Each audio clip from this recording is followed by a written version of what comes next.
Hi everyone, let's discuss about some strategies to assist in becoming a better teacher, especially when give questions for students from book 7 Habits of Highly Effective People by Stephen Covey.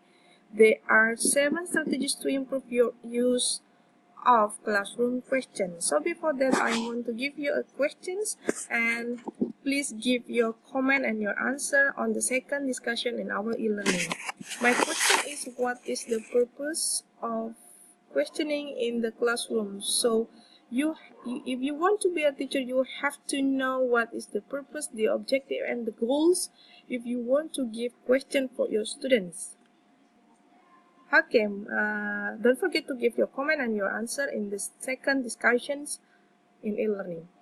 Okay, we have to discuss about 7 strategies that I said before.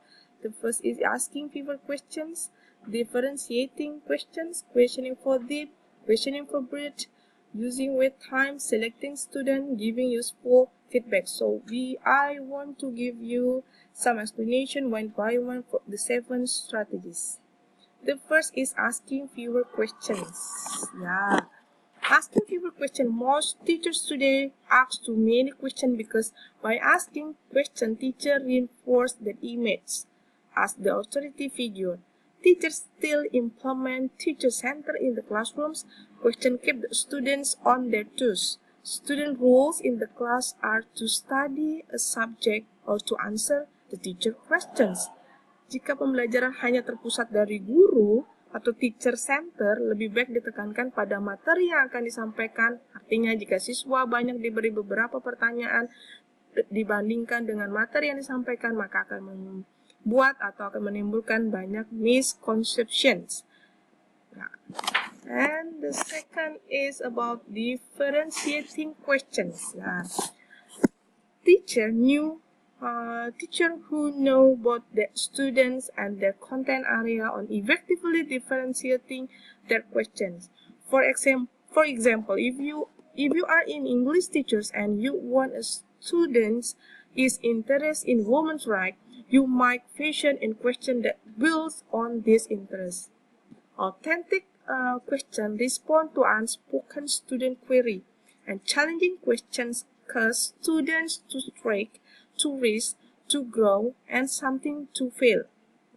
Artinya, berilah beberapa pertanyaan yang untuk menarik sudut pandang mereka, membangun ide dari siswa dengan menampilkan atau membahas tentang what's happening now.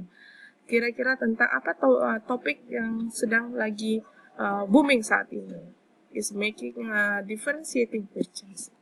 And the third is about questioning for depth. It's related to zone of proximal development.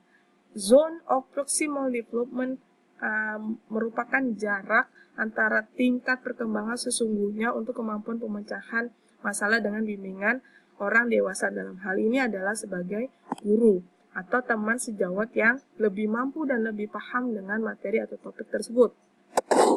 Cues. Cue. When students are unable to answer a question, teacher can also use question to help them, to cue them to right answer. In cueing, we are using question to help the students get the right answers. And the last one is about scaffolding. Scaffolding pemberian bantuan kepada peserta didik selama tahap-tahap awal pembelajaran. Okay, next, questioning for grade. A convergent question. There are consists of 2 types of questioning for grade. There are convergence and divergence. Convergence means closed question, and divergence is mean open questions.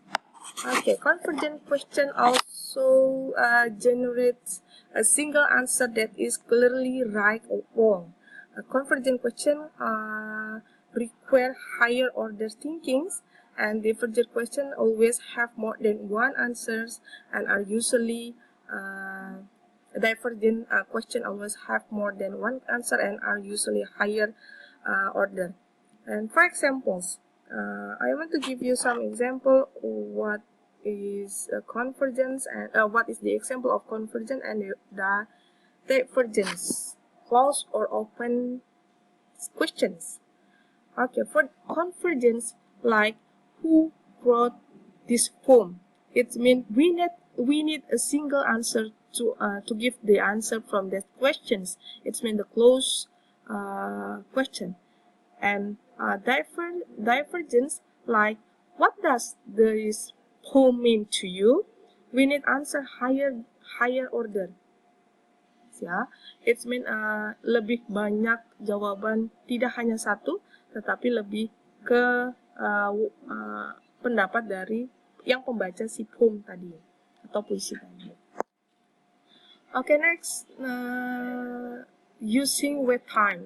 Using wait time. In the typical classrooms, the teacher waits less than a second after asking a question before calling on the student to respond. Jadi berilah waktu kepada siswa setelah Anda memberikan pertanyaan. After hearing the student answer, teacher have little time to consider the student response or to formulate their own reactions. Ya, kalau setelah memberikan pertanyaan, berilah beberapa waktu singkat untuk siswa bisa mengembangkan jawaban yang telah mereka siapkan. Jangan terkesan terburu-buru ataupun memaksakan kira-kira jawaban apa. Kalau sudah stuck dan siswa tidak bisa mengeluarkan atau memberikan jawaban, kita bisa melemparkan kepada yang lain. Don't forget to using wait time. Next, selecting students. When the teacher maintains control and selects which students to call on, there is tendency to call on students who want to be on. Inappropriate question have advantages such as to control misbehavior, to have special needs students, and to put down students, to manipulate answer, and to avoid the infamous yes, but teacher response to promote student involvement.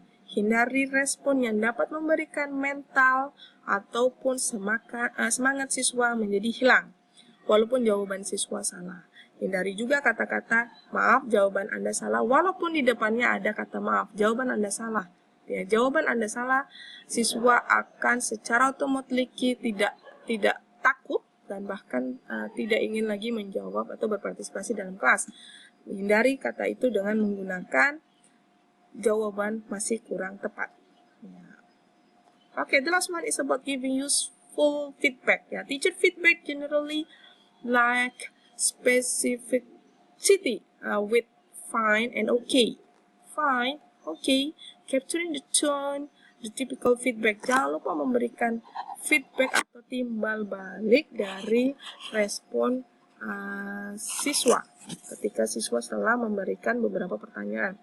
Feedback bisa diberikan berupa pertanyaan yang bagus atau beberapa kalimat motivasi yang mendukung atau berupa reward seperti pertanyaan sudah baik, good job, dan etc. So guys, I think that's all. There are 7 strategies you can use for giving question for your students. Okay, so next we want to explain about some topic, and don't forget to do the quiz and also comment and answer in the second assignment. See you.